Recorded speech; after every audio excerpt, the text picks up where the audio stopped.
में कारगिल विजय दिवस मनाया जाता है और जनरल उपेंद्र द्विवेदी सेना प्रमुख द्रास पहुंचे हुए हैं, जहां उन्होंने श्रद्धांजलि दी, नमन किया वीर सपूतों को और अब संबोधन दे रहे हैं। क्या कुछ कहेंगे, सुनना काफी महत्वपूर्ण रहेगा। सेना प्रमुख जनरल उपेंद्र द्विवेदी।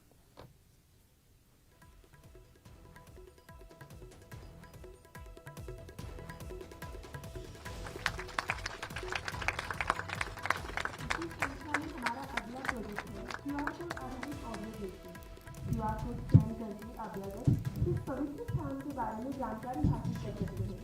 माननीय थलसेना अध्यक्ष महोदय से अनुरोध करूंगी कि वे क्यूआर कोड ऑडियो गेटवे का उद्घाटन करें। Yes. Now you can play either of yours. Bottom is Hindi, top is Hindi. QR code, audio gateway. जहाँ वीरता होती है, ये कोई आम जगह नहीं, ये वो जमीन है जहाँ बहादुरी ने इतिहास को आकार दिया और अब उस इतिहास को सुनना भी संभव है। स्मारक के हर कोने पर लगाए गए 17 QR कोड आपको वहां ले चलते हैं जहां शौर्य ने अपनी छाप छोड़ी थी। स्कैन कीजिए और उन्हीं स्थलों की वो सच्ची कहानियां सुनिए जहां जवानों ने अपने प्राणों से पराक्रम रचा। ये केवल एक ऑडियो नहीं, ये एक समय यात्रा है जिसमें हर आवाज में एक युद्ध का यथार्थ जीवित है। अब हम थलसेना अध्यक्ष महोदय से आग्रह करते हैं कि आज के पावन श्रद्धांजलि समारोह को संबोधित करें।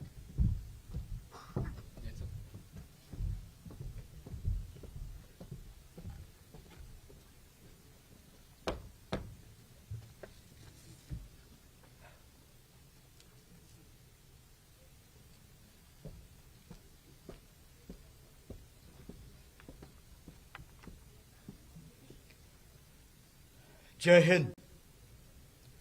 सम्मानित हमारे वीर शहीदों के बहादुर परिवार, पूर्व सैनिक, वीर जवान, युवा कैडेट्स, स्टूडेंट्स तथा मौजूद सभी गणमान्य अतिथिगण, आज द्रास की इस पुण्य रणभूमि पर खड़े होकर जहां हमारी वीर सेना ने राष्ट्र की रक्षा में अपना सर्वोच्च बलिदान दिया, उन अमर शहीदों को स्मरण करते हुए और पाकिस्तान के नापाक इरादों पर मिली ऐतिहासिक विजय की 26वीं वर्षगांठ को समर्पित इस पावन अवसर पर सम्मिलित होकर मैं स्वयं को अत्यंत गर्वित और भावुक महसूस कर रहा हूं।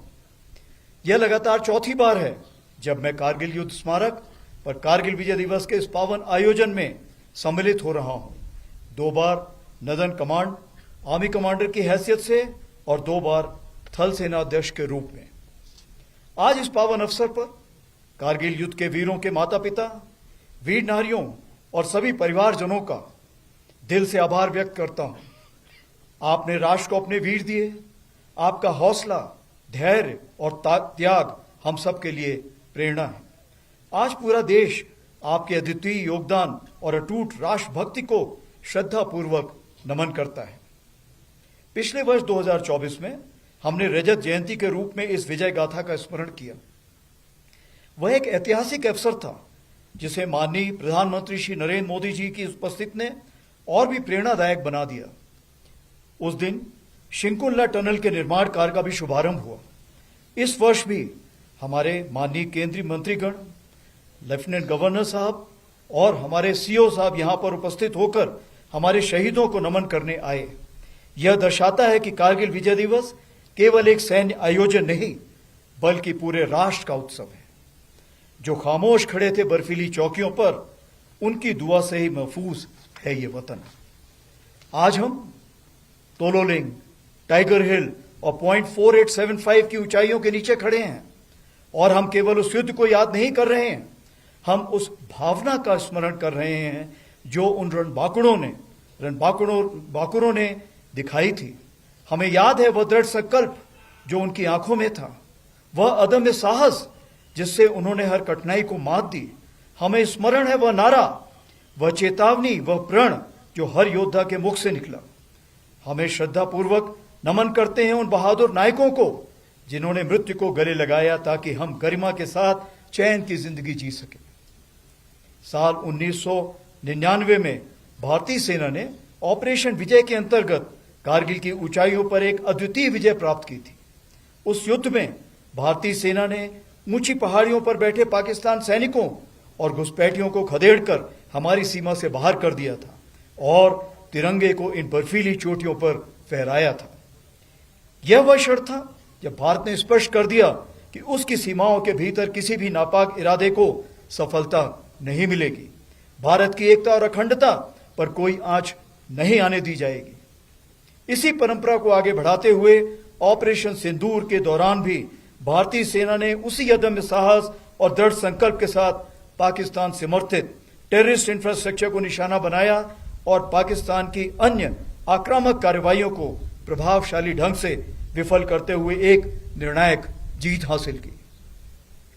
हमने शांति को अवसर दिया, पर उसने कायरता की कार्रवाई की और उसका उत्तर केवल हमने पराक्रम से दिया।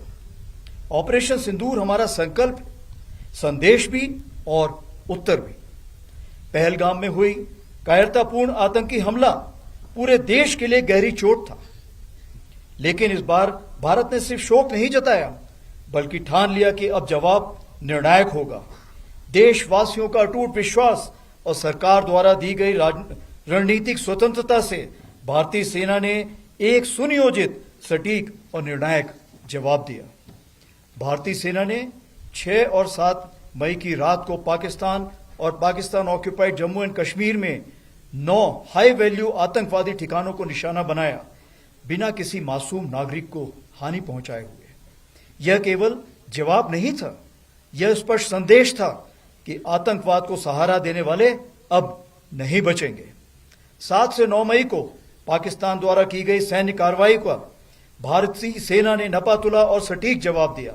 हमारी आर्मी एयर डिफेंस एक अजय दीवार बनकर सामने खड़ी रही, जिसे कोई ड्रोन या मिसाइल भेद नहीं सका। यह सब होल ऑफ नेशन अप्रोच के अंतर हुआ, जहां थल सेना, वायुसेना, नौसेना और अन्य सरकारी और प्राइवेट डिपार्टमेंट्स सब एक साथ मिलकर खड़े हुए, जिसमें एनजीओ भी शामिल थे। जो भी शक्तियां भारत की संप्रभुता, अखंडता या जनता को क्षति पहुंचाने की योजना बना रही हैं, उन्हें करारा जवाब दिया जाएगा और आगे भी दिया जाएगा। यही भारत देश का न्यू नॉर्मल है। आज की भारतीय सेना न केवल वर्तमान चुनौतियों का सफलतापूर्वक सामना कर रही, बल्कि हम नित्य प्रतिदिन एक परिवर्तनशील, आधुनिक और भविष्य उन्मुख शक्ति के रूप में तेजी से अग्रसर हो रहे हैं। इसके अंतर्गत रुद्रक के रूप में नई ऑल आर्म्स ब्रिगेड का गठन किया जा रहा है, जिसका सैंक्शन मैंने कल ही दिया है, जिसमें infantry, mechanised infantry, armoured units, artillery, special forces, unmanned aerial system जैसे फाइटिंग कंपोनेंट्स को एक साथ रखा जाएगा और विशेष रूप से तैयार किया जाएगा, जिसमें शामिल लॉजिस्टिक सपोर्ट और कॉम्बैट सपोर्ट होंगे। इसी क्रम में भैरव लाइट कमांडो बटालियन के रूप में एजाइल और घातक स्पेशल फोर्सेस का गठन किया गया है, जो सीमाओं पर शत्रु को चौंकाने के लिए हमेशा तैयार है। हर इन्फेंट्री बटालियन में ड्रोन प्लेटून का गठन किया गया है। वहीं आर्टिलरी में शक्तिमान रेजिमेंट बनाई गई है, जो ड्रोन और काउंटर ड्रोन इक्विपमेंट और लॉयटर म्यूनिशन के साथ लैस होगी।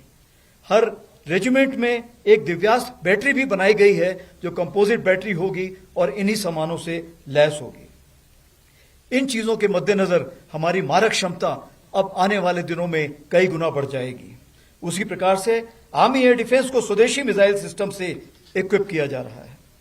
हम पूरी तरह से तैयार हैं कि भारत की 100वीं स्वतंत्रता वर्षगांठ तक, यानी विकसित भारत का सपना साकार करें। और इस राष्ट्र निर्माण में हमारी सबसे बड़ी ताकत है हमारा विशाल सेना परिवार, जो लगभग 1.3 करोड़ लोगों का समुदाय है, जिसमें सेवारत सैनिक, उनके परिवार, वेटरन्स और वीर गति को प्राप्त सैनिकों के परिजन शामिल हैं। लद्दाख इसका उदाहरण है, जहां हजारों सैनिक तैनात हैं, अनेक वेटरन्स यहां रहते हैं। सेना केवल रक्षा नहीं कर रही, बल्कि सीमावर्ती क्षेत्रों में राष्ट्र निर्माण में भी अग्रणी भूमिका निभा रही है। लद्दाख में ही कई डुअल यूज इंफ्रास्ट्रक्चर के तहत सड़कें, पुल और नेटवर्क तैयार किए जा रहे हैं, जो सेना और स्थायी नागरिक दोनों के लिए बेसिक सुविधाएं मुहैया कराएंगे। वाइब्रेंट विलेज प्रोग्राम के अंतर्गत चयनित किए गए गांवों में भारतीय सेना द्वारा प्रायोरिटी से विकास कार्य चल रहे हैं। बॉर्डर टूरिज्म को बढ़ावा देने के लिए battlefield tourism, spiritual, ecological, heritage और एडवेंचर टूरिज्म जैसे क्षेत्रों में कार्य किया जा रहा है, जैसे कि आज आपने खुद देखा इनॉग्रेशन में, जिससे युवाओं को रोजगार मिल रहा है। सेना स्थानीय युवकों के लिए टूर गाइड, माउंटेनियरिंग और एडवेंचर स्पोर्ट्स में ट्रेनिंग देकर आत्मनिर्भर बना रही है। स्मार्ट बॉर्डर्स पहल के तहत लद्दाख और अन्य दूर स्थित इलाकों में मोबाइल नेटवर्क पहुंचाने के लिए सेना के कम्युनिकेशन टावर्स का उपयोग हो रहा है। प्राकृतिक आपदा के समय राहत और बचाव कार्यों में सेना अहम भूमिका निभा रही है। हमारे वेटरन्स जो हमारे आदर्श हैं, आपका योगदान हमारी नींव है। भले ही आपने वर्दी ना पहनी हो, लेकिन आपका जज्बा और राष्ट्र के प्रति समर्पण आज भी उतना ही अमूल्य है। आप न केवल हमारी सेना की गौरवशाली विरासत के वाहक हैं, बल्कि राष्ट्र निर्माण के लिए एक महत्वपूर्ण स्तंभ भी है। मैं युवा कैडेट्स और छात्रों को यह बताना चाहूंगा कि आज का दिन केवल एक ऐतिहासिक यादगार नहीं, यह राष्ट्र निर्माण का आह्वान है। आपने देश की सेवा ईमानदारी, शुद्धता और राष्ट्रभक्ति के साथ करें, चाहे वह सेना, विज्ञान, शिक्षा, चिकित्सा या उद्यमिता कोई भी रूप हो। कारगिल विजय दिवस हमारे लिए केवल स्मृति नहीं, यह वचन है भारत की संप्रभुता, अखंडता और सम्मान की रक्षा के लिए अंतिम सांस तक लड़ने का। हम शांति प्रिय हैं पर कमजोर नहीं। हम संकल्पित हैं, सजग हैं और अडिग हैं। हमारे शहीद हमारी प्रेरणा है। हम अपने वीरों को विरासत को आगे बढ़ाएंगे। आइए आज हम एक साथ संकल्प लें कि हम भारत को सुरक्षित, सशक्त और विकसित बनाएंगे। इसमें चूंकि समूचे भारतवर्ष का योगदान है, तो मैं जरूर उस समय कारगिल के वक्त जब हमारे प्रधानमंत्री श्री अटल बिहारी वाजपेयी थे, उनकी कुछ पंक्तियां सुनाना चाहूंगा। कुछ कांटों से सज्जित जीवन, प्रखर प्यार से वंचित यौवन, नीरवता से मुखरित मधुवन, परहित अर्पित अपना तन मन, जीवन को शत आहुति, जलना होगा गलना होगा, कदम मिलाकर चलना होगा। जय हिंद, धन्यवाद। आप सभी से अनुरोध है कि आप अपने स्थान पर खड़े होकर हमारे साथ 3 बार भारत माता की जय पुकारें। भारत माता की जय, भारत माता की जय, भारत माता की जय।